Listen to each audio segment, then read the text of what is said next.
said, Rich, we have one that's available once again. So here's what we have. If you want to play golf with us, it's our big golf tournament. It's News Radio WRVA 910 The Fan. It's brought to you by Veterans Fire Protection. We have one foursome. We're raising money for Tunnel Towers. If you buy it today during the show, I will take you to lunch. I'll have to come to where you are. You can come over here to the station, meet over here. I'll give you a tour, let you sit in, whatever it takes. Let's get that thing sold. Go to WRVA.com/golf, WRVA.com/golf. Sell it today. I'll take you to lunch. I'll give you a tour. Heck, I'll let you come co-host the show if you want. I just want to get that thing done today. Let me know. WRVA.com/golf. Let me know. Hit me up on the text line if you have any questions. 833-804-1140, 833-804-1140. All right, Chesterfield County. A lot of people talking about the proposed tax, I guess, relief you were going to get if the Chesterfield County Board of Supervisors would vote for using data center taxes collected to offset the car tax that everybody hates. So they're going to vote on it. A bunch of people showed up protesting, and now they put it off, and now I'm not sure where we're going with this. So joining us right now, the vice president of the National Taxpayer Association is Taxpayers Union. I'm sorry, I got that wrong. National Tax. Say that again, Dave. National Taxpayers Union. National Taxpayers Union. Sorry, now I got that right. Jared Walczak.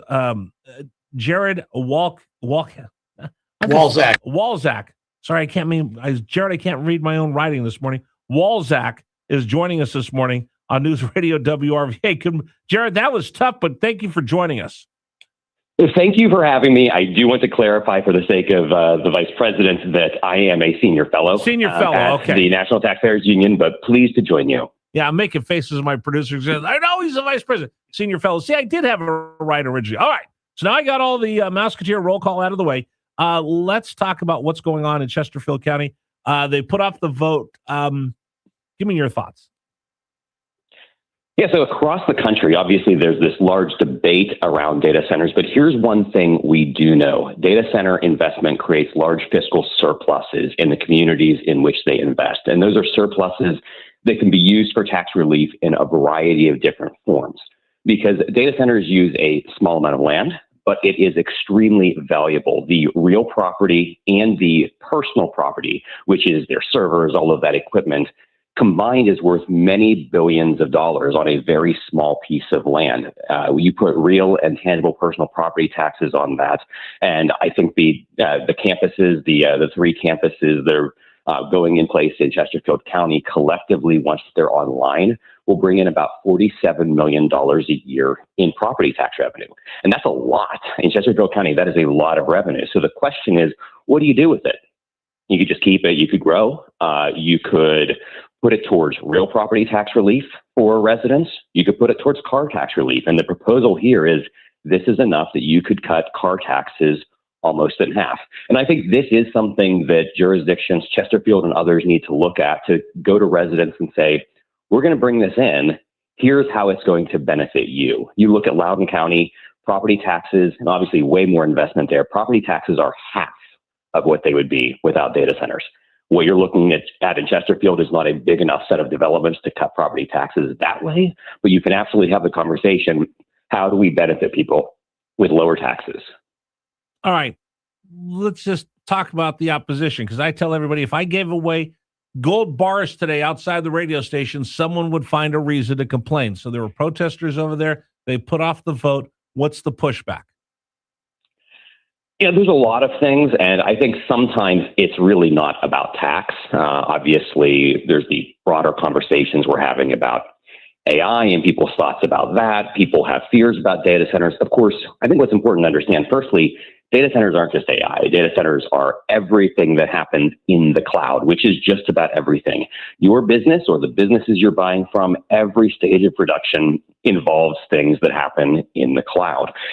You as an individual, just about everything you're doing, it's online, it's in the cloud, it's connected. This is what data centers power. People have fears about water. I mean, I think most of that is really some misunderstandings. The water usage is pretty small compared to other uses in the county.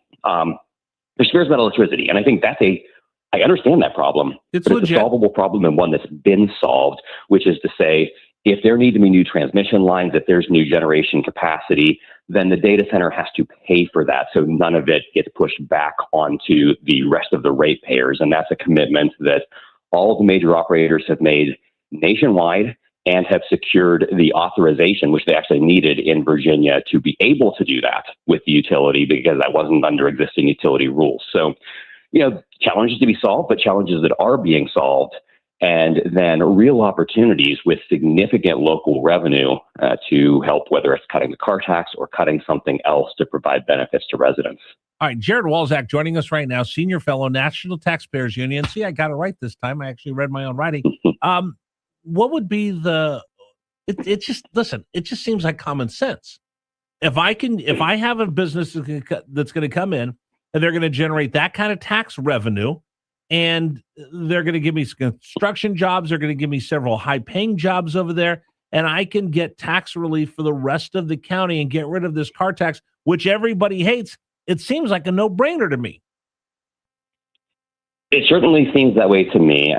You get these cycles where there's particular things that are of concern, and data centers are being associated in people's minds with AI. People have a lot of thoughts about AI, and I think that they think of this as things that are unrelated to me, and they're worried about it, and I understand that. But again, data centers are powering basically the modern American economy and the way that we are growing as a country. If you look late last year, like 2025 numbers, Jason Furman, he was an economist with the White House in the Obama administration, he's at Harvard now, he said 92% of the economic, like the expansion of the economy in 2025 was information technology. That's not just the things that we see in data centers, but that's basically the things that they are powering. This is where the growth is for this country. This is how we get ahead right now economically. But more importantly, we talk about the other things that people want to bring in. People say, let's bring manufacturing back, and great. But when we think like traditional manufacturing versus a data center, it's just curious to me that there's fears about data centers in the community and not about, say, traditional manufacturing. Bring a car plant back, right? Right. I would do both, but it's weird to me in some ways that the data center is the one that creates the fears and the concerns in terms of what that looks like in the community, and just the sheer value of a data center, billions of dollars of equipment housed inside a building. The value does nothing to add to cost of the community. It's servers in a building, but they pay property tax on those servers. Okay, and that's just an enormous benefit. All right, Jared Walczak joining us right now, Senior Fellow, National Taxpayer Union. I need you to double check something I've been saying. So I'm putting myself out there because I want to be held accountable as well.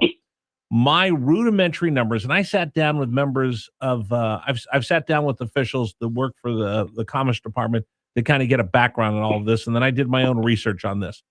Here in Virginia, we give the data centers about a $2 billion break when it comes to sales taxes, when it comes to replacing the servers and all the things that just wear out because there's so much heat in there and they're constantly wearing out. So we give them a $2 billion break on that. In return, the local and state municipalities look like they get about, and again, these are my numbers, $5.7 billion in tax revenue that comes to places like Loudoun County, Fairfax County, it'll come to Chesterfield County, and then the Commonwealth of Virginia. That tax break versus what comes in, and I'm assuming, and I'm making the assumption that those businesses would not have located here in Virginia without that tax break, because I'm sure Tennessee, Florida, or somewhere else would offer it to them. Texas is trying to get into this business as well, although Greg Abbott's putting a moratorium on that. Does that number sound about right? Because I have a lot of people going, well, wait a minute, these data centers don't generate anything in tax revenue. Yeah, so I think there's three components there, and I'm going to agree with you completely on two and maybe push back a little on one. Absolutely. So make me better. Thank you. Let's break it down this way. Firstly, if you didn't have the exemption for data center equipment and for all their purchases, they probably wouldn't be here, because here's the key. Their effective tax rate would be more than 100% of net income. They would actually pay more in taxes. They would have no profits. And that's going to sound strange, but we'll get into that in a second. Okay. It would be that high. Two, yes, you're right. The amount that they're raising in local revenue is multiple times what the exemption is for the state sales tax and the smaller local sales tax portion. Here's where I'm going to disagree. You talked about it as a benefit, that they're getting that tax break. Equipment is not subject to sales tax. That's how it works, not just for data centers, but generally. The sales tax is supposed to be a consumption tax. And if you put the sales tax on every level of production along the way, then it gets embedded in multiple stages. Every time there's more production, Right. So a business uses the cloud, they pay it. And then the business that buys from them uses the cloud, they pay it. And they pay it every time they use something. When you buy the good, it has all of that in there. It also turns it into a production tax. Doing business in Virginia is more expensive than doing business elsewhere because that tax is hidden and it's embedded. So people talk about the tax break, so-called, put that in maybe little scare quotes on data center equipment. Well, manufacturing machinery and equipment is not subject to sales tax. So energy machinery and equipment is not subject to sales tax. Agricultural machinery and equipment is not subject to sales tax. In fact, in Virginia and in just about every other state, machinery and equipment is outside the sales tax base because it's not what the sales tax is for. It's not supposed to. States aren't perfect on that, not taxing those intermediate transactions, but they draw a couple of bright lines. No one taxes raw materials because that's going to end up in something else that'll probably be taxed. And basically no one taxes machinery and equipment. And now there's this debate, and it's looking specifically at the equipment of data centers, which is not exclusively servers, but mostly servers, and saying, why are they getting this break? And I think that's a little misleading because it's not a break for data centers. It's like there's separate sections of code for each of these: manufacturing, energy, all of these things. So it's a different section of the code, but it's just the ordinary way that a sales tax functions that you don't tax equipment. Jared, if I get your name pronounced properly and your title correct, can we rebook you for next week? Because I want to go into more details of this car tax. Everybody hates it, yet we don't get rid of it. Meals tax. Everybody hates it, yet we continue to see it. And now in Virginia, we have 20 municipalities that are trying to raise sales tax by 1% because I think the General Assembly abdicated their responsibility of checking whether we want to see these sales tax goes up. And I don't think there's a net benefit. I think you're still going to pay more taxes, even though we see some people say, well, we're going to lower the car tax. We're going to lower this. We're going to lower that. I look at it, my numbers have it as a net gain in taxes. Can we do this next week and go into more detail? That'd be great. All right. Book it. Let's get you back on the program. I appreciate you coming on with this. Very insightful. Very insightful. See, folks, I ask people to hold me accountable as well. 833-804-1140, 833-804-1140, the number for you to join us here on the program. It seems pretty simple. Data centers generate a ton of money. How about you just give the taxpayers a break? That's all I'm asking for. 833-804-1140. Coming up top of the hour, we'll have our Richmond Morning News Brief. Go to WRVA.com/golf. Buy that last foursome that I have, and I'll take you to lunch. It's News Radio WRVA. Oh, let me remind everybody, today's program is